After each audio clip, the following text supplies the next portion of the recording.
Hello everyone. Today we have a creator with us who made the path of technology easy for others to walk in with.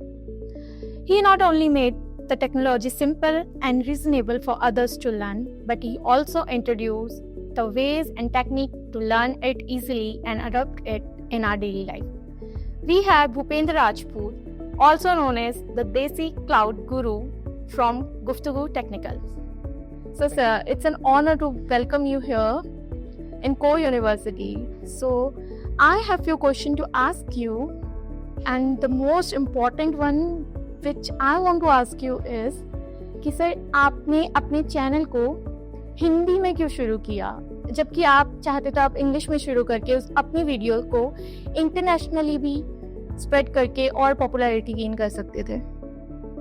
Okay, first of all thank you मुझे core university में इस छोटे से podcast के लिए invite करने के लिए, इस टॉक के लिए इनवाइट करने के लिए.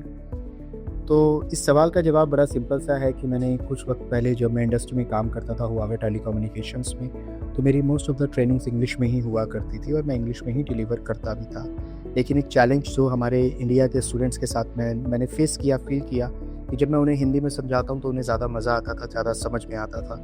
तो मैंने ये गैप फील किया कि टेक्नोलॉजी हमारी अपनी ज़बान में भी होनी चाहिए और उसी के साथ टेक्निकल गुफ्तगू की ये शुरुआत थी. तो सर आपको ये जर्नी जब आपने स्टार्ट की थी, जैसे हम सब एक स्टूडेंट लाइफ से होते हुए गुजरते हैं और काफ़ी सारी डिफ़िकल्टीज़ को फेस करते हैं, तो आपको अपनी लाइफ में और इस जर्नी को कंटिन्यू करने के लिए मोटिवेट किस चीज़ ने किया था? वो ऐसा फैक्टर क्या था जिसने आपको मोटिवेट किया था? ये बड़ा इंटरेस्टिंग सवाल है और उसके पीछे की वजह भी बड़ी खूबसूरत है. और वो ये है कि मेरा एक दोस्त है जिसने यूट्यूब पे एक वीडियो डाला था, एक गाने का एक वीडियो था, और उसने वो वीडियो डालने के बाद मुझे कहा कि ये वीडियो मेरा देखियो और तेरा भाई जो है अब हमेशा के लिए यूट्यूब पर अमर हो गया. ये वीडियो कभी भी कोई मुझे कहीं से भी देखेगा, मैं रहूँ ना रहूँ. तो इस चीज़ ने मुझे काफ़ी टच किया कि यूट्यूब पर अगर आप कंटेंट बनाते हैं तो इस बात से फ़र्क नहीं पड़ता कि आप रहेंगे या नहीं रहेंगे, कंटेंट आपका हमेशा रहेगा और वो हमेशा देखा भी जाएगा. जी सर, जैसे आपके कंटेंट हमें इंस्पायर करते हैं कि हम क्लाउड कंप्यूटिंग को सीखें. तो सर आपने क्लाउड कंप्यूटिंग को चूज़ किया, आपके अकॉर्डिंग आपको क्या लगता है as a beginner in tech field, अगर कोई बच्चा क्लाउड कंप्यूटिंग सीख रहा है तो उसे कहाँ से शुरू करना चाहिए, उसका स्टार्टिंग पॉइंट क्या होना चाहिए? क्योंकि बहुत सारे बच्चों का यही सवाल होता है कि हम स्टार्ट कहाँ से करें. ये भी एक अच्छा सवाल है कि हम शुरू कहाँ से करें.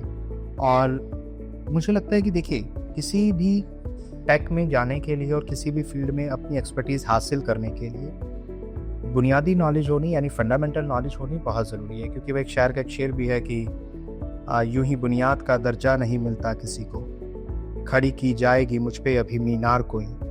तो आपके जब तक फंडामेंटल से स्ट्रॉन्ग नहीं है, आपके जब तक बेसिक से स्ट्रॉन्ग नहीं है, आप नहीं कर सकते. तो क्लाउड में जाने के लिए CCNA और लिनक्स ये फंडामेंटल्स है, इनको पहले स्ट्रॉन्ग करिए. उसके बाद कोई भी एक पब्लिक क्लाउड सीखिए, वो AWS हो सकता है, माइक्रोसॉफ्ट एज्योर हो सकता है, गूगल क्लाउड हो सकता है, और उसके बाद डेवऑप्स के कुछ टूल जैसे कि डॉकर, कुबरनेट्स, ये आप सीख सकते हैं. सर जैसे हर जर्नी का एक स्टार्टिंग पॉइंट रहता है, तो आपका तो हम अभी बहुत ज़्यादा जानते हैं और आपको बच्चे प्यार से देसी क्लाउड गुरु भी कहते हैं. तो जब आपने क्लाउड की जर्नी शुरू की थी तो आपने स्टार्टिंग में अपना बेस क्या रखा था इस जर्नी को शुरू करने के लिए? देखिए, मेरा बेस रहा था टेलीकॉम का, लेकिन उसके बाद लकीली मुझे हुआवे के अंदर क्लाउड डेवलप करने का मौका मिला.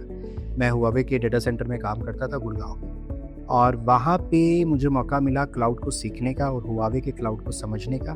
तो वहाँ से मेरी जर्नी क्लाउड की स्टार्ट हुई थी और ये कह सकते हैं कि वहाँ से मैंने क्लाउड में काम करना शुरू किया. तो ये जॉब के साथ साथ हुआ मेरा.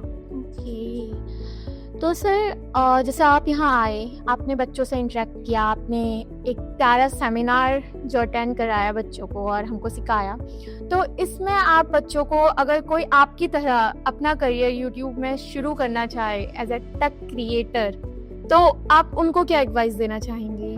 देखिए, एक चीज़ तो बहुत अच्छी है कंटेंट क्रिएटर्स के बारे में कि आपके पास एक्सपर्टीज हो या ना हो, कंटेंट प्रेजेंट करना आना चाहिए. फॉर एग्जाम्पल, अगर आपको लगता है कि मैं स्केच बहुत अच्छा बनाता हूँ तो उसके भी वीडियोस बनाए जा सकते हैं, राइट. आजकल लोग क्या करते हैं, एक कैमरा लेकर इतने स्केच बना रहे हैं, ऊपर से रख दिया एक कैमरा, उसको हाई स्पीड पे चला के कैमरा स्केच बना रहे हैं, कलर कर रहे हैं, उनके वीडियोस पे भी लाखों मिलियंस व्यूज़ आ रहे हैं। इवन मेरा खुद का बेटा ऐसे वीडियोस 2-2 घंटे देखता रहता है, तो व्यूज़ तो आपको मिल ही रहे हैं ना, राइट? तो कहने का मतलब ये है कि कंटेंट क्रिएटर बनने के लिए आपको अपने इंटरेस्ट पे फोकस करना है। ये मत देखो कि यार क्लाउड में ही बनाना है, ये मत देखो कि मेरे को सौरभ जोशी बहुत फेमस यूट्यूबर है तो मेरे को व्लॉगिंग ही करनी है। भेड़ चाल में आप चलोगे, सौरभ जोशी ने तब शुरू किया जब व्लॉगिंग कोई नहीं करता था, मैंने तब क्लाउड शुरू किया जब कोई नहीं बनाता था। आपने भेड़ चाल को फॉलो नहीं करना, आप अपने कंटेंट को देखो, नया कंटेंट क्रिएट करो, मेरी यही एडवाइस है। Thank you so much, sir. It's an honor to have you here, and we are looking forward to learn from more of your videos. Thank you so much. My pleasure. Thank you so much.